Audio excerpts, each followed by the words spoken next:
See the 51 of Kyle Busch just outside of Ted Musgrave there. There's horses for courses, and I think this must be Ted's.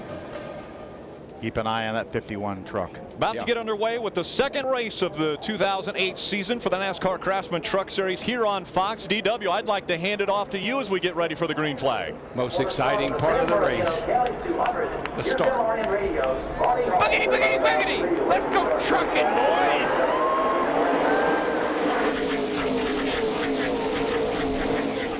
35 trucks going up through the gears. See Ted Musgrave jumped to the inside already, made it 3 wide, getting in 1. Quite a bit flatter racetrack than they're accustomed to from a week ago. 31-degree banking at Daytona, just 14-degree banking here in turns 1 and 2 and 3, 4. And with the weather we've had, the Nextel Cup cars were out earlier this morning, sprint cars, but the track's not got a lot of rubber on it, particularly up high. See him running 2 and 3 wide already through 3 and 4. A little bit higher line. They don't hug the white line around this racetrack. Yeah, you're not going to hug any line. You're going to be wherever your truck really works good. You just move all over the place. Johnny Benson, the man on the move here. Racing with that 2 truck. Jack Sprague, 3-time champion in this series. Teammate to Ron Hornaday this year. Again, Johnny Benson would have started on the good problems with Justin Marks. He gets turned around in the number 9. Looks like he's going to keep it. And he'll slap the wall. Sure did, right at the very last instant. Had it coming off a great run last week at Daytona, finishing in the top 10. Looked like he had a truck maybe to contend for the win until he got involved in an incident with Eric Darnell, but a lot of damage to that Crocs Toyota. Yeah, this is not going to make his crew chief, Jason Overstreet, very happy. But Mike Skinner, obviously the benefactor here, he'll be able to come down pit road and take a look. See him on the inside. The 51 of Kyle Busch pulls out to the outside and just pulls him around. Sucks him right around. I mean, that's the worst feeling in the world. You're a little light off that corner anyway. In the throttle, that truck goes by on the outside. It'll just absolutely suck you right around. Watch this. And into the fence you go. The worst possible time to do that with all that fuel in the rear of that truck. The air pressure's not even built up yet. One of the things we see unique to the truck series, the truck on the outside loses the wind on the truck on the inside. And so around goes Justin Marks. Hornaday out in front of the field.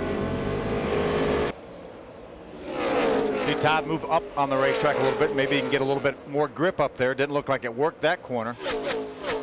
Field spreading out now again. We thought with the tapered spacer it would keep the trucks closer together on the racetrack, but again they're a straightaway apart now from 1st to 33rd. You know, it was pointed out to me that based on Kyle's performance at Daytona, he could lead California with a point lead in all 3 series. Pretty amazing. And I don't know if that's ever been done or not. I doubt it very seriously. Matt Crafton in that number 88. We've got a little debris on the racetrack. Matt Crafton, one of the California natives in this field today. It's way down to the inside of the backstretch.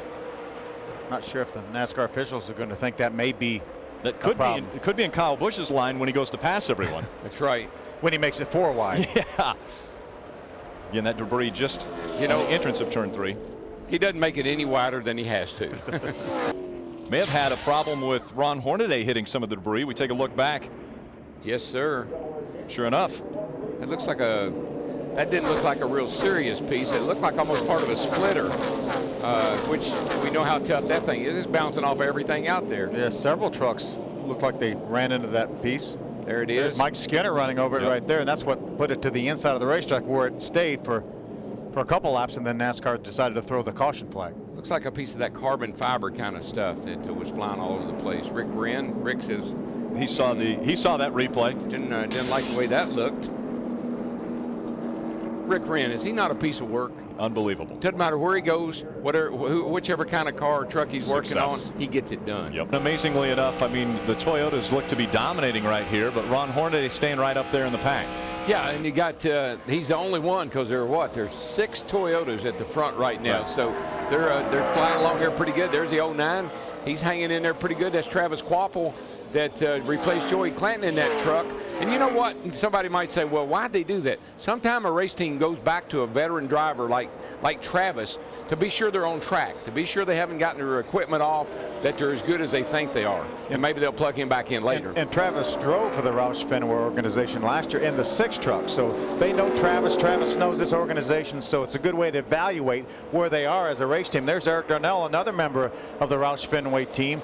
Pole last week at Daytona, looked like he had a shot at winning, ended up having a vibration, was trying to get pit road, made some contact with Justin Marks. He's running right now with a top 10 spot in 10th. Yeah, he and Todd Bodine last week dominated the race. I think they led like 2/3 of the race between the two of them. You know, we talk about, Darryl, you mentioned that he came in this race leading or in the top 5 in points in all 3 series. Last 7 races in the Cup Series, 5 top 5s. Last 7 races in the Nationwide Series, 7 top 5s. And the last 3 races in the Truck Series, 3 top 2s, including a win. Not only is he fast, he's steady. Successful Kyle Busch looking to make it 7 wins in his career in the NASCAR Craftsman Truck Series. Welcome back. Green flag pit stops happening. Chris Devoto. Todd Bodine has just been hanging on these last few laps. His truck is starting to push because of the cloudy condition. They are going to free it up a little bit with air pressure. The call is also to put on 4 tires. Mike Hillman Sr. got on the radio and said, Todd, let's win this thing. Matt. Kyle Busch looking for his first California win in the Truck Series. Already has a Cup win on his racing resume. Chassis adjustment, the call for Busch. He says the truck just way too tight. Meanwhile, Ron Hornaday Jr. on pit road. He says his truck extremely tight. They were going to make a big air pressure adjustment to try to tighten him up. Busch down and away. Than Todd Bodine, so he opened up that lead a little bit more. Here we see Kyle Busch. Right here, 2 to go. 2 laps of racing to go. 4 miles from the Auto Club Speedway. He goes a lot faster when he goes straight all the time. It's when he gets all sideways and jukey that he slows down a little bit. Working his way on the bottom of the racetrack. A.J. Allmendinger in that 47. He's about to put him another lap down. A dominant performance today by Kyle Busch, starting 20th. Little piece looks good, boy. I'm telling you, shut down. He's coming here to get the white flag. You know, when Kyle Busch jumps in this 51 truck for Billy Blue, Richie Waters said he's always going to be on the gas running up front. What a terrific record they have together. Yeah, that's it. You know, Rowdy Busch, and Rowdy's saying, I ain't got no rowdy friends. I'm in a league of my own, boys. An impressive finish for him a week ago at Daytona. He made the move to the outside, tried to get that pass. Still hanging the back end of that truck out as he's got himself about a 3-second lead over Todd Bodine. They told him last week, you know, early in the 500, take it easy, and he said, ain't no way.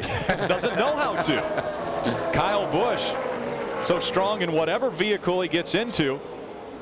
You know, he stays busy running all 3 of these series. In his spare time, he runs a late model car. He needs to practice.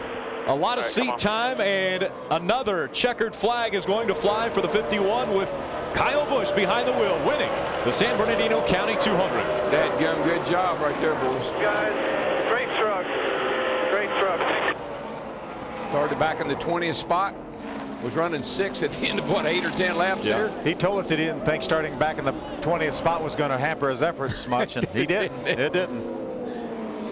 And it's Kyle Busch who takes the first hardware as he climbs out of his number 51. And the bath ensues. The NOS energy drink bath, as it is. Kyle Busch giving high fives to his crew. And Kyle, you guys were dominant all day long. Was there any reason you were not going to win that truck race? Well, Todd Bodine there got going pretty good there in one run, but you know, this San Bernardino County Toyota Tundra was awesome today, and all these guys, Richie Waters and everybody that works back at the shop, and I got to thank all those guys. We had to do our switch this winter. It was pretty tough, but you know, the guys made it and gave me some awesome trucks. We had a great one in Daytona. We had another great one here today, and I can't wait to get to Atlanta, but you know, here's the start to hopefully a three-peat this weekend. And as you crossed the took the checkered flag, you said 3 things. You said, awesome truck, thank you guys, this is so much fun. Is that how you feel about racing in the Truck Series? It is how I feel, you know. I mean, it's how I feel racing in general anyways. And, you know, the NASCAR Craftsman Truck Series is a great stepping ground and a great stepping stone for everybody to go through. And, you know, this is just so much fun to run with these guys, and Todd Bodine, Mike Skinner, Ron Horner today, all the heroes of this series. And, you know, this win, I was thinking about it, this is kind of crazy, but This win here probably means the absolute most, because here in 2001 in November, I got kicked out of this racetrack and wasn't able to run in the NASCAR Craftsman Truck Series, and probably could have sat on the pole and won the race that weekend too, but this is pretty bittersweet right here. Bittersweet indeed. From being booted to being in victory lane, Kyle Busch is your winner.